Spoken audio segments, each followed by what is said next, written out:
Time for Focus. Today we head to Djibouti, where presidential elections are being held on Friday. After 16 years in power, Ismail Omar Guelleh is hoping to win a fourth term. He has close security ties with the West, his country hosting an army base for former colonial power France and America's largest military base in Africa. But life for many ordinary Djiboutians is tough, Duncan Woodside reports. Djibouti, a semi-arid microstate with massive geopolitical importance, situated on a crucial trade corridor. Economic growth has averaged 6% in recent years, a performance President Omar Guelleh is banking will deliver him a fourth term. I support the president because he maintains national unity. He helps young people to create businesses and preserves peace. Look at the number of things he's done for the people in terms of infrastructure. A lot of things have been done, and there's much more to come. Despite the achievements vaunted by the ruling party, many Djiboutians are miserable. Unemployment is above 60%, and nearly a quarter of people live in absolute poverty. The president says he's developed the country. For who? We live in houses 4 meters square. Saeed scrapes a living from odd jobs. He can't afford basic necessities. His electricity was cut off 5 months ago. The president's entourage is embezzling public goods and giving them to their families, who live all over the country. On 21st December, tensions exploded when residents gathered for a religious festival in the capital's Balbala suburb. The authorities admit that they fired live ammunition into a crowd to quell what they call an insurrection. The official version is that 7 people died, but the opposition claim that at least 27 perished. To find the victims, we were taken to a safe house. Noor says he lost 2 brothers when the police opened fire. He introduces us to 10 survivors. There are people who still have bullets inside their bodies. They're injured. Live bullets were fired. They attacked us from 4 in the morning until 2 in the afternoon using heavy weapons. When they brought us to hospital, we were guarded by security forces.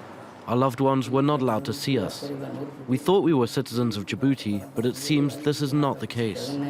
More than 3 months later, many of these men are still in pain. This survivor claims he was targeted by a sniper.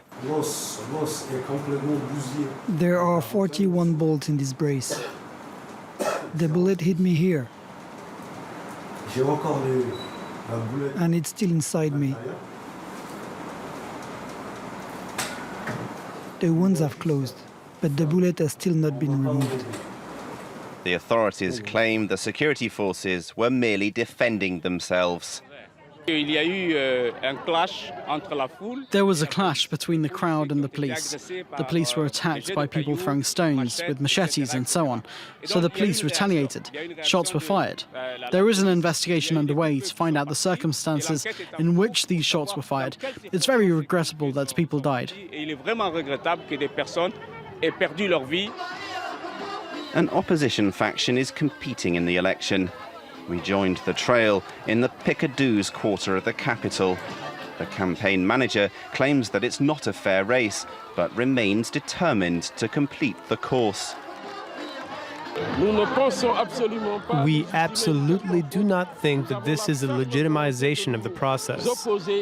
We have a firm resolve to oppose by all means this bank robbery engineered by President Ismail Omar Guelleh. But the opposition is split. Another faction is boycotting the poll, angered by an alleged failure to implement agreed reforms to the Electoral Commission, known by its French acronym CENI. The joint CENI was supposed to be signed within 30 days of the framework agreement, but it didn't happen. So we cannot talk about the elections. It's an electoral masquerade. And to be an opponent within this masquerade merely creates a false endorsement. The Electoral Commission rejects this position. I would say that the composition of CENI as it stands and in its mission conforms with both the text and the practices of its activities. And I'm telling you that it is independent.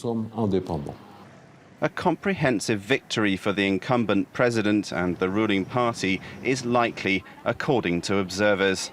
And with it, a dispute over the results. For more on this, I'm now joined by Abdurrahman Waberi, a Franco-Djiboutian author. Hello, thank you very much indeed for your time. Now, how do you think tomorrow's election will go? First of all, thank you for having me. And you are, to my knowledge, the only outpress that have been visiting and reporting about the massacre of Brouck. You have met some of the survivors. And that is really amazing, and I want to thank you because of what you have done so far.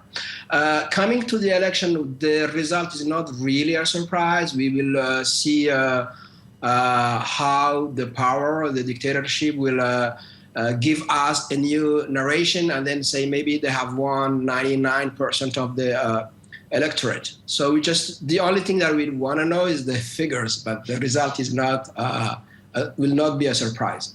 I'm sorry, did you say leadership or dictatorship? Dictatorship. This is the word I always use. Why is that? Because every sign is showing that there is no press, free press, there is no liberty, there is no opposition liberty. So we have seen from the beginning that the grip hand of Ismail Omar Guelleh was very similar to a dictatorship, and it's a dictatorship, in fact. And in our report, we've got some shocking figures, 60% unemployment in Djibouti, and a good chunk of people, many people living below the poverty line. But then our report starts with the fact that actually the economy isn't doing so badly. So how did this come about? Well, actually, this is the usual propaganda. You know, we are in election period, so everything is fine from the side of the dictatorship. So they saying and they putting... Actually, this have been the most expensive election organization. People are talking about 1 billion Djiboutian francs. So this has been done in order to shape a new story of a successful Djibouti. But we haven't seen so far, and the Djiboutian are the one who are suffering. To my eyes, they are the victim of this organization and this mode of controlling the people. So it's all about controlling. Now, this East African nation, Djibouti, is an important security hub. Would you say that the West is prepared to overlook some of these issues that you've mentioned? You said it was a massacre when demonstrators were fired on. You mentioned journalists being stifled. Do you think the West is overlooking all of that in the name of fighting terror? Actually, the West has a kind of double language. On one hand, for example, today, the Parti Socialiste Français has said that they have real concerns about the election. And on the other hand, you have always, at the top of the state, meaning the Élysée, for instance, you have always the business as usual trend. So we have, on one hand, some fraction of the West saying we are really concerned. And on the other hand, you have states and let's say official diplomacy saying, oh, everything is okay, or can be okay, or this is Africa, or this is how they do those kind of things. And what do you make of the fact that Djibouti is an important security hub and that it's not just the US and France that want to have bases there, other countries too, like China? China is coming, and now we also have Japan and so on and so forth.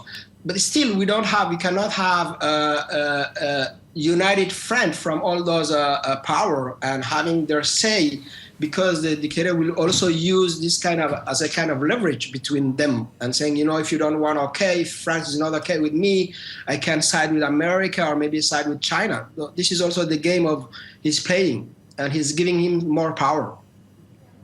All right, those elections then taking place tomorrow. Thank you very much indeed for joining us on today's Focus. Abdurrahman Waberi, thank you.